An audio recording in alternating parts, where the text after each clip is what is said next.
Hola a todos, vamos a continuar ahora con el estudio del ciclo cardíaco. Una vez que ya describimos cómo están conformadas las paredes de las cavidades derechas y de las cavidades izquierdas, podemos identificar cómo funciona. Recordemos que el corazón es un órgano muscular que va a tener estas cuatro cavidades, los dos atrios, los dos ventrículos, y estas paredes musculares le van a proporcionar la capacidad de contraerse, y al contraerse van a proporcionar un flujo continuo en el que la sangre va a llegar al corazón a través de los atrios. Posteriormente va a pasar de los atrios a los ventrículos, y desde los ventrículos se va a ir expulsada hacia la circulación pulmonar o circulación sistémica respectivamente. Entonces, de esta manera el corazón va a proporcionar una vía donde la sangre continuamente va a entrar a través de los atrios y va a salir expulsada a través de los ventrículos. Entonces, a este ciclo continuo en el que la sangre circula, que le va a permitir más bien la circulación, va a ser el ciclo cardíaco. Entonces, el ciclo cardíaco va a tener dos fases. Va a tener la sístole y la diástole. Ambas fases, de manera general, corresponden al cierre o contracción de los ventrículos y posteriormente a su relajación.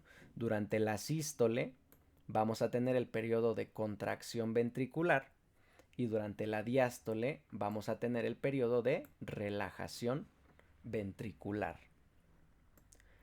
Los ventrículos se van a relajar durante la diástole, se van a relajar los ventrículos y por lo tanto sus paredes se van a poder distender para poder recibir el flujo que había llegado previamente al atrio derecho y al atrio izquierdo. Entonces recordemos, la circulación sistémica, este flujo venoso sistémico, llega al atrio derecho vía la vena cava superior y la vena cava inferior, y además pues aquí recibimos el flujo venoso propio del corazón a través del seno coronario. Entonces recibimos el flujo sistémico en el atrio derecho y recibimos el flujo pulmonar en el atrio izquierdo. Entonces los atrios previamente ya se habían llenado con este flujo y ahora lo expulsan a través de las válvulas atrioventriculares, tricúspide del lado derecho, bicúspide o mitral del lado izquierdo, lo van a expulsar hacia los ventrículos. Entonces recordemos, los ventrículos se estaban relajando justamente para permitir la entrada de ese flujo procedente desde las aurículas. Por lo tanto, durante la diástole, los ventrículos se llenan, se relajan, y entonces sus cavidades se llenan con el flujo procedente de sus respectivos atrios. Para que se llenen, debe ser posible la abertura, por lo tanto, de las válvulas atrioventriculares. Al abrirse, por lo tanto, vamos a permitir el flujo de atrios hacia ventrículos. Ahora, durante la sístole, los ventrículos ahora se van a contraer, se van a cerrar durante la sístole, de manera que el flujo que ya se había acumulado en su interior ahora salga expulsado respectivamente del lado derecho hacia el circuito pulmonar. Recordemos que aquí va a iniciar la circulación menoropulmonar, y del lado izquierdo hacia la aorta ascendente, y de ahí hacia la circulación sistémica que inicia justamente en el ventrículo izquierdo. Entonces, durante la sístole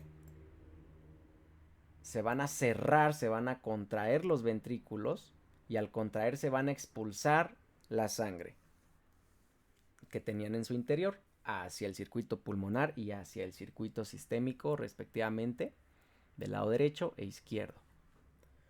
Entonces, para que se favorezca esta expulsión de su contenido, ahora se tienen que abrir las válvulas semilunares, es decir, del lado derecho la válvula semilunar pulmonar y del lado izquierdo la válvula semilunar aórtica.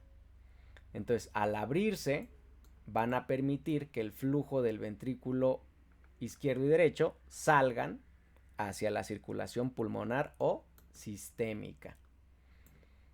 Entonces, aquí ocurre algo muy importante. Al tiempo que se abren, por ejemplo, las válvulas semilunares durante la sístole, porque la sangre está saliendo a través de ellas, tiene que ocurrir de manera simultánea el cierre de las válvulas atrioventriculares. Entonces, al abrirse durante la sístole las válvulas semilunares, pulmonar y aórtica, se tienen que cerrar durante esa misma sístole, se tienen que cerrar las válvulas atrioventriculares, es decir, tricúspide y mitral. De esta manera, vamos a evitar que el flujo se regrese hacia los atrios y entonces el flujo salga únicamente a través de la válvula pulmonar y aórtica respectivamente. Entonces esto va a ocurrir durante la sístole. Entonces este cierre abrupto de las válvulas atrioventriculares durante la sístole va a corresponder al primer ruido cardíaco. Por lo tanto, ahora si recordamos qué sucedía en la diástole, durante la diástole los ventrículos se tienen que relajar. Al relajarse, pues ahora vamos a abrir a las válvulas atrioventriculares para permitir el paso del flujo desde los atrios hasta estos ventrículos que se están relajando. Entonces abrimos las atrioventriculares durante la diástole y entonces al tiempo que se abren las atrioventriculares vamos a tener ahora el cierre de las semilunares durante la diástole.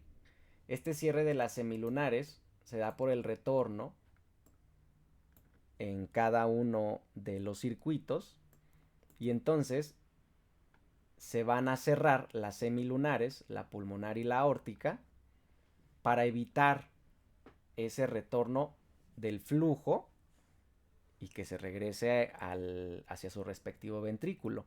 Entonces el cierre ahora de las válvulas semilunares, pulmonar y aórtica respectivamente, van a producir durante la diástole el segundo ruido cardíaco.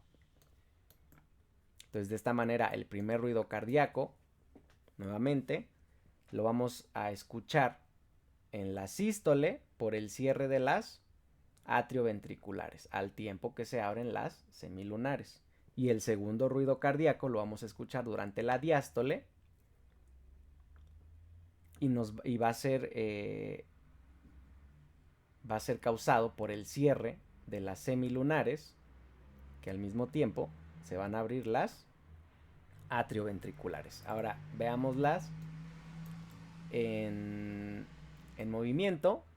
Tratemos de identificar cómo al tiempo que se abren, por ejemplo, las semilunares, al tiempo que se abren las semilunares se tienen que cerrar, perdón, al tiempo que se abren las atrioventriculares se tienen que cerrar las semilunares y al revés. Al tiempo que se abren las semilunares se tienen que cerrar las atrioventriculares. De esta manera vamos a favorecer que la sangre tenga solo un flujo que vaya en dirección de atrios a ventrículos y de ventrículos hacia circuito pulmonar y circuito sistémico y no tengamos entonces retornos y disminuyan la efectividad de este ciclo. Entonces ahí lo podemos observar. Desde otra perspectiva podemos observar las ventriculares del lado derecho a la válvula tricúspide. Ahí observamos sus tres valvas, su valva septal, su valva anterior y posterior.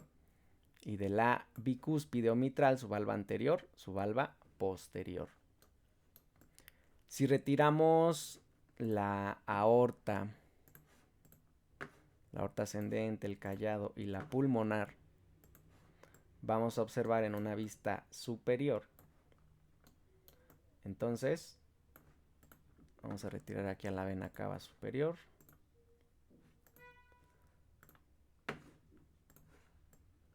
De esta manera. Listo. Tenemos una vista superior y hemos retirado los atrios.